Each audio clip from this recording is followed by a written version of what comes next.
PSC ആസൂത്രണ board നിയമന തട്ടിപ്പിൽ FIR രജിസ്റ്റർ ചെയ്ത് SIT ഉദ്യോഗസ്ഥരെ പ്രതികളാക്കിയുള്ള FIR-ൽ ആരുടെയും പേരുകളില്ല.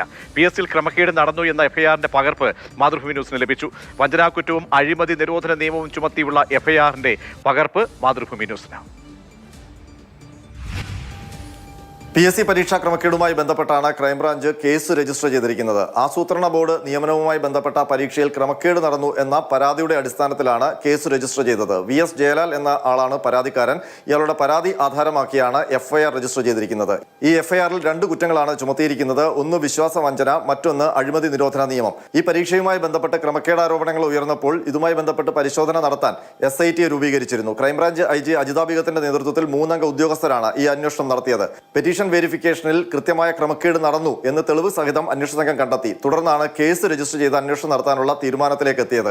ഈ FIR-ന്റെ പകർപ്പ് മാതൃഭൂമി ന്യൂസിന് ലഭിച്ചു. നിലവിൽ പ്രതിപട്ടികയിൽ ആരുടെയും പേര് ഉൾപ്പെടുത്തിയിട്ടില്ല.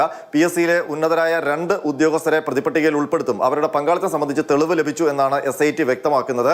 ഇവരെ പ്രതിപട്ടികയിൽ ഉൾപ്പെടുത്താൻ വേണ്ടി പ്രത്യേക റിപ്പോർട്ട് കോടതിയിൽ അടുത്ത ദിവസങ്ങളിൽ നൽകും. അഴിമതി നിരോധന നിയമം ചുമത്തിയിരിക്കുന്നത് കൊണ്ട് സർക്കാരിന്റെ അനുമതി കൂടി ഇതിനാവശ്യമാണ്. ആ അനുമതി ലഭിക്കുന്ന മുറയ്ക്കാണ് റിപ്പോർട്ട് സമർപ്പിക്കുന്നത്. ഈ FIR-ൽ വ്യക്തമാക്കിയിരിക്കുന്നത് പരാതിക്കാരൻ ഉന്നയിക്കുന്ന ആരോപണങ്ങളിൽ കഴമ്പുണ്ട് എന്നുള്ളതാണ്. പരാതിക്കാരന്റെ ഉത്തരക്കടലാസിലെ 58 ഉത്തരങ്ങൾ മൂല്യനിർണ്ണയം നടത്തിയിട്ടില്ല എന്നാണ് അന്വേഷണത്തിൽ കണ്ടെത്തിയിരിക്കുന്നത്. മാത്രമല്ല, ഇങ്ങനെ ചെയ്തുകൊണ്ട് ഉദ്യോഗസ്ഥർ മറ്റൊരാൾക്ക് നിയമനം നൽകാനുള്ള ഒത്താശ ചെയ്തു. അതുവഴി അന്യായമായ നേട്ടമുണ്ടാക്കിയെന്നും FIR-ൽ പറയുന്നുണ്ട്. ഏതായാലും കേസ് രജിസ്റ്റർ ചെയ്ത് അന്വേഷണം നടത്തുമ്പോൾ എന്തൊക്കെ നേട്ടങ്ങളാണ് ഉദ്യോഗസ്ഥർ അന്യായമായി ഉണ്ടാക്കിയത്, അതിനൊപ്പം തന്നെ കൂടുതൽ ഉദ്യോഗസ്ഥർ ഇതിൽ പ്രതിയാകുമോ എന്നൊക്കെയുള്ള കാര്യങ്ങൾ അറിയാം.